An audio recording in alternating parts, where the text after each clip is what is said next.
Okay, I know I said I'd never do a video on wiring, and yeah, we're going to talk about wiring.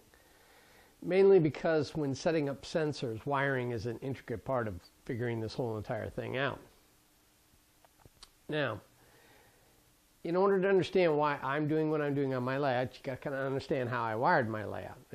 This is best practice, is what most people do, but you just want to kind of go over this just so you can understand. This is just the basics of what's going on. Rudimentary, crude drawing. Okay? Command station feeds to my 3 districts. I have 3 districts. Each one of the districts, I have one that's 7.5 and then 2 10s. Those 2 10s run the main visible layout. The 7.5 runs just my staging yard. That's all it runs.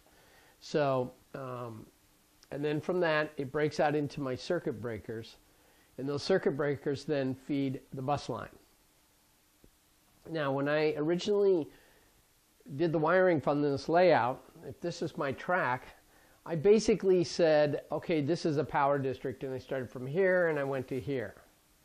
Well, the problem with that with sensors is that we want to know a little more information. And so my bus lines just ran straight through here and I ran feeds all the way down through there. But with sensors, I need to know if there's a train here, if there's a train here, if there's a train there, and if there's a train there. So I end up needing 4 sensors to kind of watch this siding here. And the problem with having it all on one bus line is that I can't get the current draw for just the separate section. Now, ideally, the tracks that I want to draw from are the inside 2 rails on the siding, because both of those rails are divided by the frog on the turnout, and then I want to pick 1 rail on each side there. And oftentimes that decision on the outside rails will be based on what's next in front of it. And I might want to use a break that's naturally going to occur anyway. So what I've been doing is I have been rewiring. And the reason why showing this segment is if you're in this process of wiring and you're going to do sensors, save yourself a ton of effort and, wire it right instead of doing what I'm doing, which is rewiring everything. So what you need is a bus line to feed just the track. Now you can use a common. So I can use a common. So say that I end up drawing the sensors off of this side and this side here. We're just going to eliminate this right here for a second. So I can use a common. On my railroad, I have all my bus lines are wired a color and a white line. So throughout the whole layout, you will see twisted white and 1 colored line. If you go to the power district, you can see what color wire goes to what area. So for instance, Longmont has 2 sets of bus lines. It has a blue and white line and a purple and white line. Reason being, the main line is blue and the yard is purple. And they're 2 separate circuit breakers and 2 separate bus lines.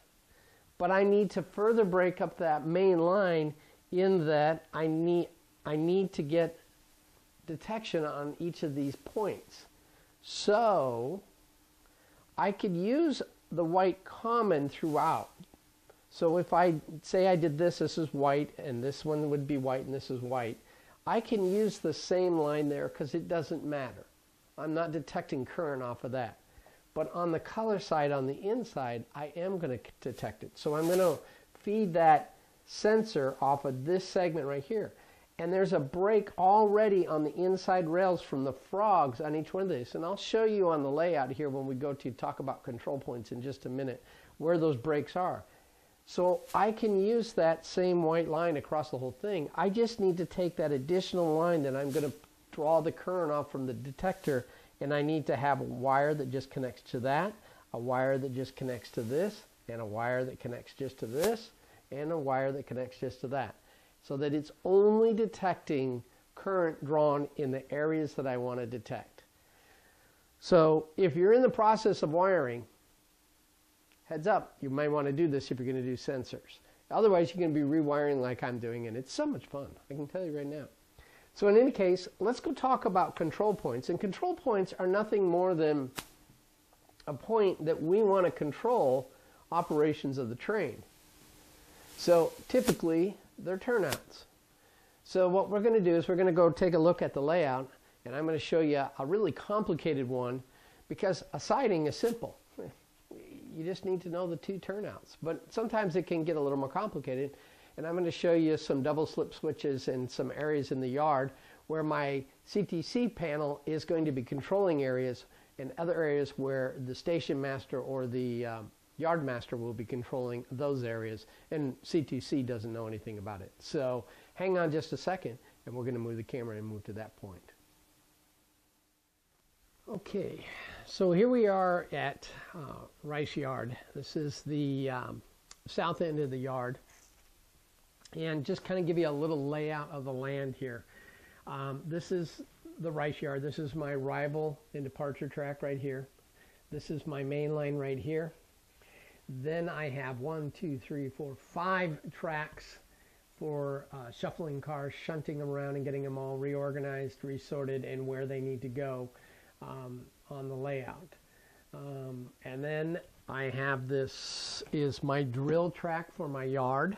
So sitting in between here to make this nice and convenient. And again, even in a large layout, space saving is important. So I have a double slip switch here because I can then lay these two switches basically on top of one another. And so my shuffling of cars can occur without interrupting my main line. Do not want to use my main line for shuffling and shunting cars in my yard. That would prevent operations and bring everything to a grinding halt. So this is my drill track over here. Again, this is the main line. This is also a double slip switch here. This double slip switch continues the following. This heads out on the main line. This right here goes through a crossing, a curved crossing. I had to custom build this one. And this one goes through here, and this is my branch line to my industrial area in Denver. So this line right through here is not controlled by CTC, but it has to be guarded because this is a main line right here coming through here, and this line goes into Union Station. It then passes through this three-way turnout, which this three-way turnout does the following. It's coming off of the Union Station yard sidings over here. This line right here goes to the roundhouse, and then this one here goes back to the diesel facility. So, as far as a control point goes, my control point for this area is as follows. I'm including this crossing as part of my control point and this double slip switch. The rest of this I don't really care about. The yard master, if a train is coming in and it's got to come into Denver, and Denver is a divisional point, so it's going to terminate. So everything coming from the south up to here is going to terminate, and it's going to end up on this arrival departure track. So as such, they're going to come up to here and they're going to have to stop and wait for the yard master to give them permission to bring that train into the yard. Once they do, they can bring that train into the yard. It's now off of the main. And to be fair, what's going to happen is my dispatcher and the yard master are going to have a little bit of communications. We have a phone right here.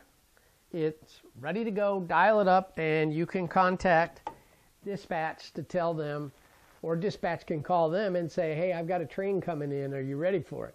So that's the communications that actually goes on. And these phones are actually functioning, ringing phones. So the control point is going to be from here to here and here to here. This other point here, I need to monitor this point right here. and this is the main line going out and heading back south. So it's a double main line coming out of here. I need to monitor this. So let's say the following is going to occur. I've got a local train that I just finished building in Rice Yard. It needs to go to Denver Industrial. So it's going to be sitting here in the yard, and it's going to be ready to go. The locomotive, the engineer is going to, or whoever running the train is going to pick the phone up, dial dispatch, and going to ask permission to cross the main. Now, this double slip switch is controlled only by CTC. This double slip switch is controlled locally by the yard master. And the yard master might also be the station master. We haven't worked this out. It's based on how many people we'll actually have for operations, but this is one of those jobs that'll either be dual, and we can control how many trains are running and everything else. But this is controlled locally by the yard master. Okay? This is controlled by CTC. So, if you're operating the yard, you can move through this turnout, through this drill track, and all through all these tracks with no problems. It's not on the CTC board. They don't care. You're operating in your area, and that's where you're supposed to be. They do care if you want to come onto the main or you want to go over to the branch line. So you'll pick up the phone and you will call. When you get permission to call, you will then, I haven't built it yet, you will then hit a lockout. When that lockout comes out, there will be dwarf signals on all four positions of this crossing. You lock it out, what's going to happen is a red red dwarf is going to light up on both ends on the main. Again, yard, 25 miles an hour. Dwarfs, they're just going to light up red, and you can't, they're absolutes. These two right here will switch to green or yellow. I got to look at the rule book and see what it should be. But it'll then cross through here and cross through there. On the CTC panel, I need to indicate that I've locked this out on that panel, on my CTC panel. So there will be a light that lights up that says, I'm occupied. You can't send anybody across this. So he is automatically going to lock out when he makes the turn of the lock here. And that'll lock it out on the CTC panel. They'll then cross over to here. They'll then unlock it, and the operations will resume going through here. So the main has priority, but when you're crossing, you've got to hit that lockout to go through there. So that becomes part of that control point. And that's the reason why it is the way it is. So I need to detect on this track going into the Union Station, this main, of course, this main, of course, and this main, of course. The rest of them I don't need sensors on.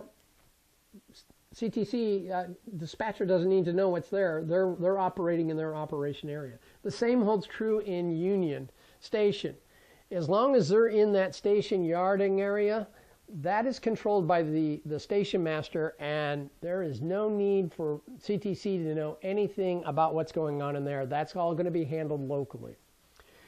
When you cross over into the branch line, I might put a sensor here just so that I have a way to inform my dispatcher that there is a train in waiting. But typically, I don't think they would have it. This would be red. They would come here. They would simply call it and say, hey, I want to cross the main. And then he'd lock it out and do it again. The only reason I may or may not put one in there, and even so, I might just do an IR detector here rather than anything else. But just so that I have a way of reminding my dispatcher that I have something there. But it's not something I'm going to run out and do right away.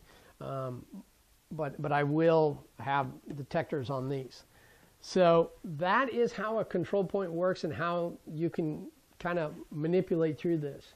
Now the other thing you've got to make a decision on when you're doing this is, where does my sensor go? So I've laid the picture out for you. Now I'm going to take a look at what we were doing.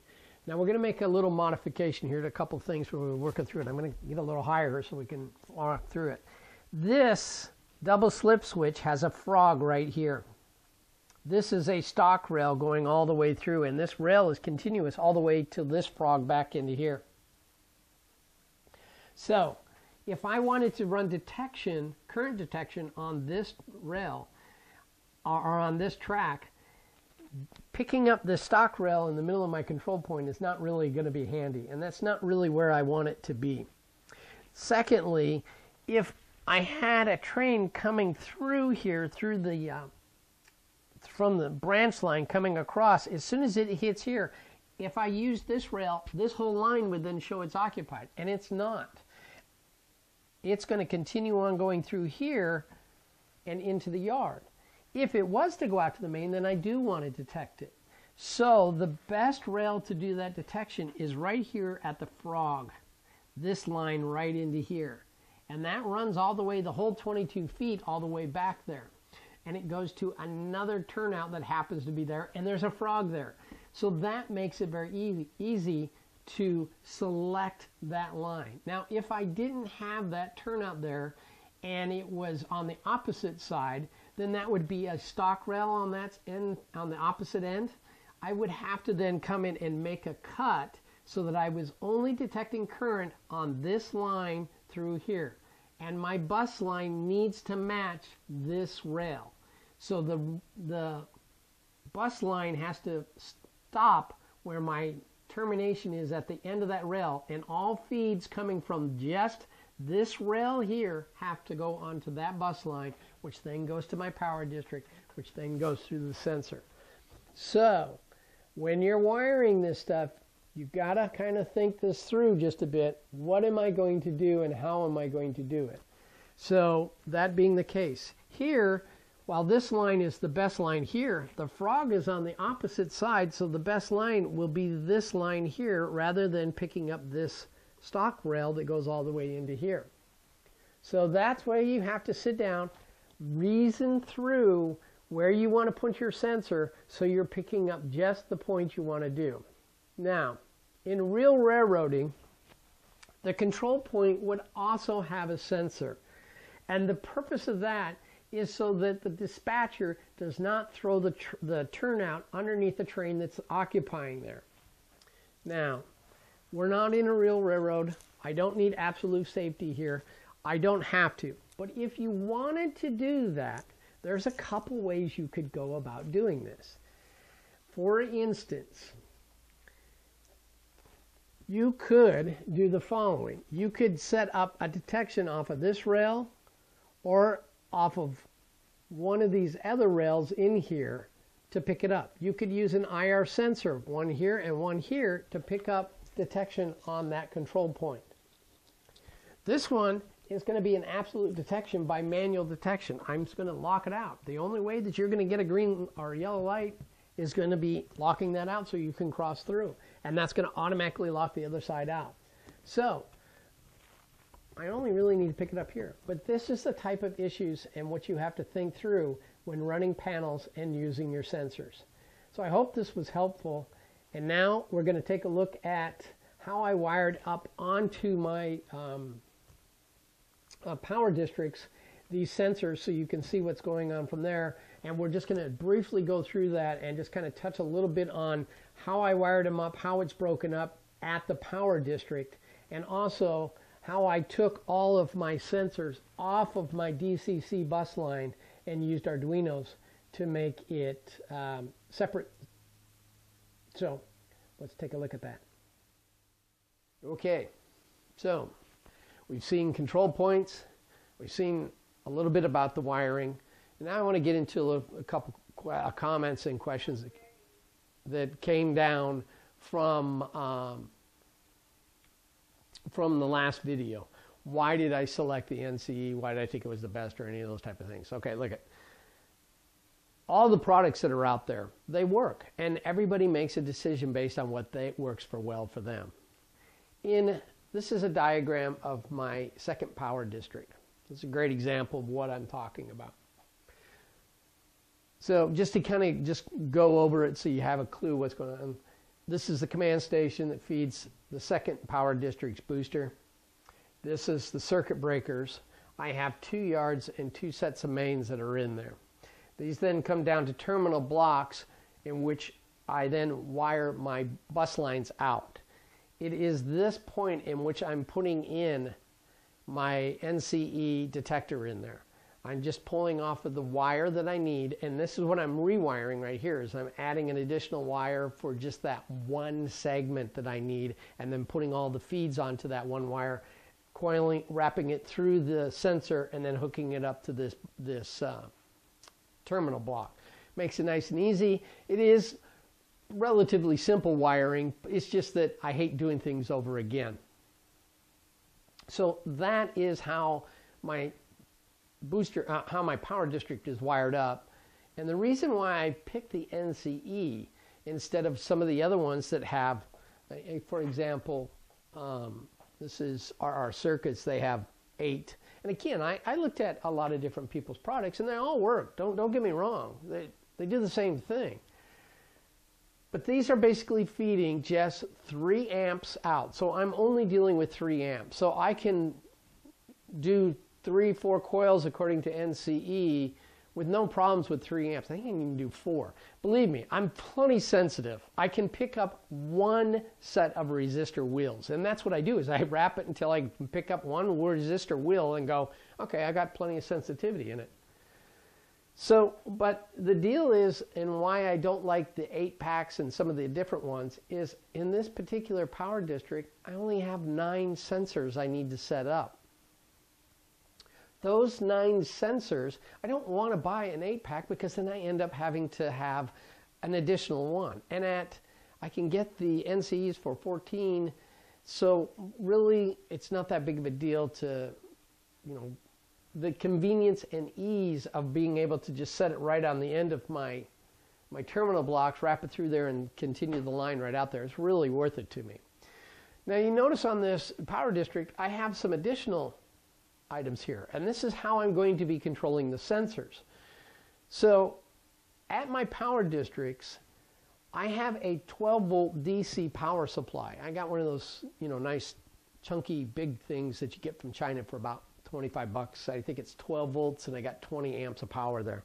I'm never going to use 20 amps of power, but it was $6. So guess what? That's a no-brainer. And then off of that, I have it broke down into circuit breakers that are going out at 5 amps each of DC power. And those go straight to my servos. So that's powering my servos. So when my decoders are on the bus line, the actual draw for running those servos is off of this 12-volt power supply. So that was reducing my need to have more power out of this booster. Originally, they were on here and I was pulling power off of it. That's why I have a 10 amp. I probably could have easily dropped this down to a 7.5, but I already own the 10 amp, so I wasn't going to change it. So I'm pulling 12 volts DC that feeds into here. Now, you notice down below here I have a 5.7. When you saw me working on the detectors on the last video, you saw I had a little buckboard that I was using. Well, each of my power districts has a buckboard that's dropping it down to 7.5 volts that's then feeding into my sensors. My sensors were coming from an Arduino. The 7.5 goes right into here, and that powers all of my sensors. Now, reason 2 why I picked NCE was I could use an Arduino to feed that data right back into the computer. Now, that's not to say other people couldn't do it, but again, if I only need 9 sensors here, I don't want to buy 16, so I'm getting 9. That's just a waste of money to buy sensors I don't need. So I'm only buying the sensors I need. This Arduino with this sensor shield, I get 68 sensors off of this one Arduino. Now, this is a 2560. I could use an Uno or some of the other ones to get 18, but the reason why I did this is I have a large layout, so duplicating the same thing over and over again makes life really easy. In the case of my staging yard, I have over 48 sensors. So having something that has 68, capable of handling 68, is much more handy. The Uno and the Mini cannot give me 48 sensors, but this one can. And this setup that I have here, the Arduino and the Shield, ran me about 22 bucks. I bought a little more higher quality one than the cheap Chinese one. So just because I have some cheap Chinese ones. Remember, here's one right here, and I will use them. But what I found was the cheap Chinese ones, when I put the Shield on top of the Arduino, excuse me, when I put the Shield on top of the Arduino, the power supply was shorting out on the USB. And so I said, I don't want to do that. But it was nice to experiment with it. Matter of fact, if you saw on the last video, I had that Chinese Arduino sitting in front, and that's what I was experimenting with while I was doing some of the testing. So anyway, what that does is that helps me get more stuff off of this bus line, so I'm not dealing with a lag problem. And as I talked to you earlier about lag and why that's an issue, anything that I can get off of this bus line is worthwhile. Now, I said that I've got my turnouts running on this. If I run into problems with lag still, I don't think I am, because I'm not running more than, I'm going to be under 20 locomotives for the most part. And a correction I need to make. I made the statement that if a locomotive was powered in the area, that it was getting data. That's not true. It only gets data if a throttle is attached to it. So I need to clarify that. But if it is sitting idle and a throttle is attached to it, it's getting a packet sent to it. So just so you're aware of that. But Jeff Bunza, going back to turnouts and running my servos, Jeff Bunza did a blog at Model Railroad Hobbyist on controlling servos by using Arduino. So if I run into a lag problem, the next thing I'll take off of this bus line will be my turnouts, because as I said, I have 167 turnouts on the layout. That is a significant amount of turnouts that obviously a small layout operator is not going to have that many, but on a large layout you do. And so going and moving anything off of this bus line to get better operations for my train is what I'm trying to do. So I hope that explains a lot of what I said, that this was the best. That was based on what I needed. Okay? Everybody else has great products too. I'm not beating up on anybody's products. It's just not necessarily convenient for what I'm doing right here. And like I said, I've got 9 detectors here. You go to my staging yard, I have 48 detectors in the staging yard. 16 of them I could do in a stack, because there's 16 tracks that I need to detect current from. But I also have 2 sets of IR detectors at each end of the track, so I know that I'm not fouling and I won't run it off into the next parking space for my staging yard. And again, I can hook all those up on an Arduino much more easier than I can any other way. So it's a matter of simplicity in what I was going to do. So my recommendation was really based on, hey, this is really easy. It's simple. That is the #1 reason why I picked it. It is simple. Simple overrates everything else in my world. When you're building a 900 square foot layout, simple makes life much easier. I've got enough complicated issues to try and deal with. Look at the DCC segment that I talked about. So in any case, I hope this is helpful. I hope you appreciate it. I hope you went all the way through this.